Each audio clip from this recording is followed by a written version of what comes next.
Maya, you look perfect, Sam replied, swatting my hands. You just graduated at the top of our class. Stop fidgeting. I am trying, but where is Liam? I scanned the noisy auditorium.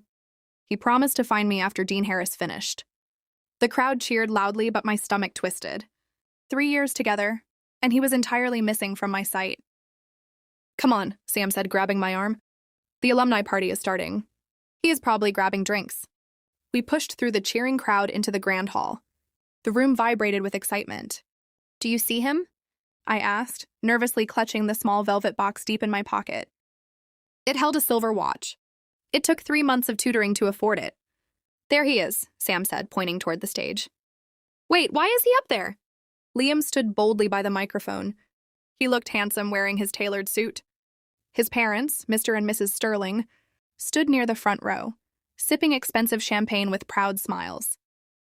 Excuse me, everyone, Liam's voice echoed loudly through the hall. The chatter quickly died down. I want to make a special announcement. Ah, Maya, Sam nudged my shoulder. He's going to thank you for dragging him through finals. I smiled warmly, my heart pounding rapidly.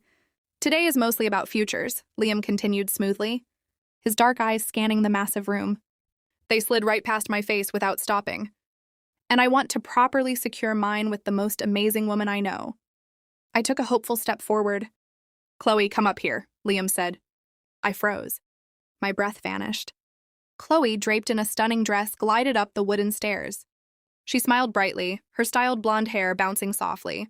Chloe, our families have always known we were a truly perfect match, Liam declared, dramatically pulling a huge diamond ring from his jacket pocket.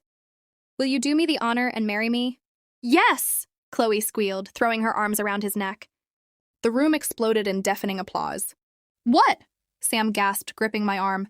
Maya, what is happening? I do not understand, I whispered, my vision blurring. We just talked about moving to Boston together. We looked at apartments. Is that Maya crying? A high-pitched voice sliced through the applause. Emma stood 2 feet away, smirking cruelly. Did you honestly think a wealthy Sterling would end up with a broke scholarship student? He finally chose someone on his level. Shut your mouth, Emma, Sam snapped aggressively, quickly stepping right between the two of us. It is the truth, Emma laughed coldly. Just look at Mrs. Sterling. She is literally crying happy tears of pure joy. She absolutely hated you. I slowly looked over at Liam's parents. They were cheerfully hugging Chloe's parents. They looked incredibly thrilled. Maya, please do not listen to her, Sam said very gently. Let's leave. We seriously do not need to be here anymore. He completely lied to me, I choked out painfully. 3 full years, Sam. 3 years of fiercely helping him, deeply loving him, and carefully planning everything. I know, honey. I know, Sam whispered, gently pulling my shaking body into a tight hug. He did not even bother to look at me. I sobbed quietly right into her shoulder. He is a massive coward, Sam hissed angrily, glaring daggers at the stage. Do you want me to go up there and ruin his perfect moment? I will scream the truth right now. No, I softly pulled away, aggressively wiping my wet eyes. Do not ever give them the satisfaction. You are just going to let him easily get away with doing this? Sam asked, her brown eyes wide with fiery fury. I simply cannot stay here anymore, I whispered very sadly. I turned and ran frantically toward the nearest exit. I pushed past my cheering classmates, completely ignoring their confused looks. As I reached the heavy wooden doors, I pulled the velvet box from my pocket. I dropped it violently into the nearest trash can. Goodbye forever, Liam, I muttered bitterly, pushing the heavy doors wide open and stepping out into the extremely cold, dark night air. The next 3 weeks were a total agonizing nightmare. You cannot stay on this couch forever, Sam said, yanking the blankets off my body. Eat something. I am not hungry, I muttered, staring blankly at the dark television screen. Leave me alone. No, Sam replied, dropping toast onto the table. He sent one pathetic text about his family's precious image. You blocked his number. That was strong. Do not ruin it by starving yourself. My cell phone loudly vibrated on the wooden table. Do not answer it, I whispered, burying my face into the pillows. If it is him, I will break. Sam grabbed the phone and loudly sighed. It is Professor Vance. I slowly sat up and nervously pressed the phone tightly to my ear. Hello? Maya, I noticed you missed our scheduled mentoring meeting yesterday. Professor Vance's calm, steady voice echoed clearly over the line. Are you all right? I am struggling, sir, I admitted. violently fighting back fresh, painful tears. Graduation did not go exactly as I foolishly planned. "Listen to me, Maya," he said. "Your potential does not depend on a boy. You are brilliant. Do not let his mistake derail your future. Come back to the library. Get to work." He was completely right. The next morning, I forced myself to shower, dress, and walk to the campus library. I sat quietly at a corner desk, surrounded entirely by massive stacks of legal books. "Is this seat taken?" A quiet, polite voice suddenly asked from directly above me. I looked up and saw Julian. He was a brilliant classmate who mostly kept strictly to himself. "No, you can sit here," I said softly, quickly wiping a stray tear from my tired cheek. "Rough month?" Julian asked, opening his law textbook. I heard what happened at the alumni hall. Emma made sure everyone knew every brutal detail.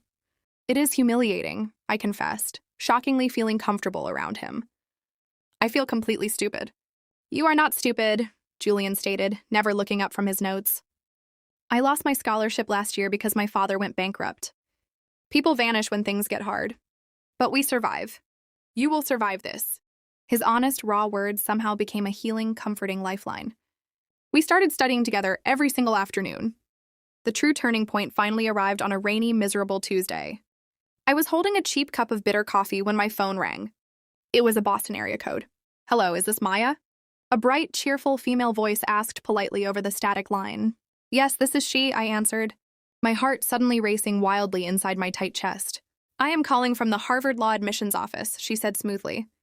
"We are deeply thrilled to formally offer you a spot in our upcoming fall class." I dropped my coffee.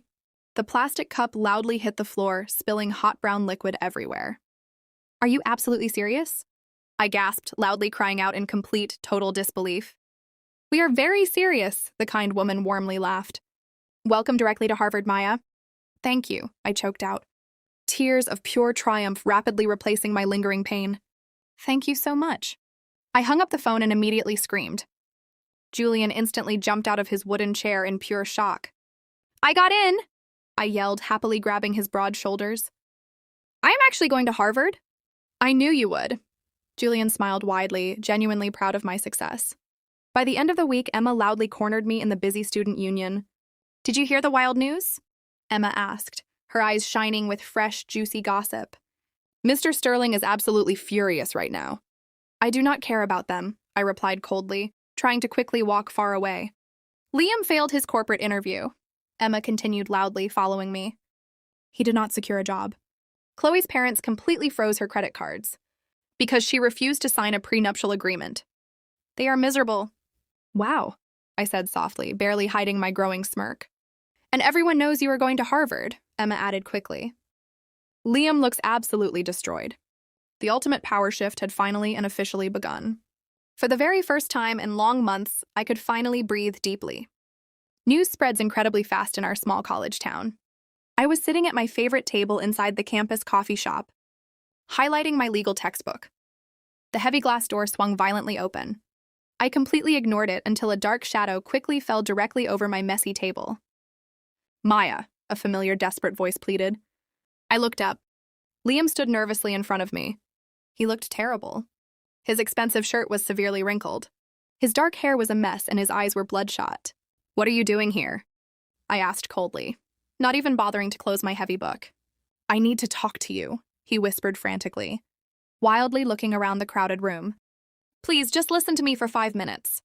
"We literally have absolutely nothing left to discuss," I replied firmly, picking up my yellow highlighter. "Leave me alone, Liam." "The engagement was a huge mistake," Liam blurted out, slamming his hands onto my table. "My parents forced me into it. They threatened to cut off my trust fund if I did not marry Chloe, but I do not love her. I never loved her." I stared directly at his panicked, sweating face and actually laughed. A loud, genuine laugh of pure disbelief. "You are genuinely unbelievable," I said, leaning back comfortably in my wooden chair. "You publicly humiliated me in front of our entire graduating class because you were scared of losing your precious allowance?" I panicked. Liam begged miserably, desperately reaching out to forcefully grab my left hand. "But everything is completely different now. My father is furious with me anyway. Chloe is broke. I heard you got into Harvard Law. We can easily fix this. We can move to Boston together exactly like we always planned." I quickly yanked my hand far away from his sweaty grip, feeling nothing but pure disgust. "We are not doing anything together," I stated sharply, my voice devoid of emotion. "You do not actually want me, Liam. You simply want a prestigious Harvard lawyer, brightly shining on your arm to impress your snobby elitist father. You are a coward." "Please, Maya," he cried out, his voice cracking loudly. "I am so deeply sorry. I need you. I am completely falling apart." "Your sad downfall is not my personal problem anymore," I said coldly. "We are officially done." "I am not leaving until you formally forgive me," Liam yelled aggressively, causing several nearby students to quickly turn their heads in shock. "Is there a problem here, Maya?" A deep, friendly voice suddenly interrupted the heavy tension. Security guard Bob stood firmly behind Liam, his thick arms crossed tightly over his broad chest. "Yes, Bob," I smiled warmly at the kind guard. This angry man was just leaving. "I am talking to my girlfriend," Liam shouted angrily, aggressively pointing his finger right at my face. "She definitely is not your girlfriend," Bob said sternly, firmly grabbing Liam by the back of his expensive collar. "It is time for you to go outside right now." "Maya, please," Liam desperately screamed as Bob easily dragged him backward toward the heavy glass door.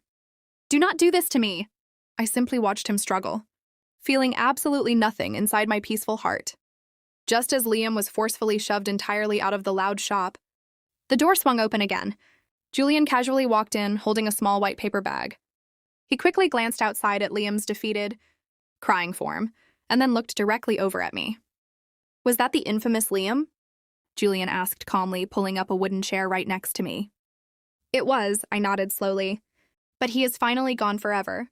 "Good." Julian smiled brightly, placing the bag on the table. "I bought you a celebratory chocolate pastry. Harvard students need fuel." I looked completely past Julian's shoulder, staring directly through the large glass window. Liam was standing helplessly on the wet sidewalk, staring directly back at me with pure, devastating regret slowly eating him alive. I smiled softly, happily taking a large bite of my delicious pastry. I felt nothing but true, absolute freedom as I cheerfully opened my heavy book again, fully ready to bravely conquer my brand new life.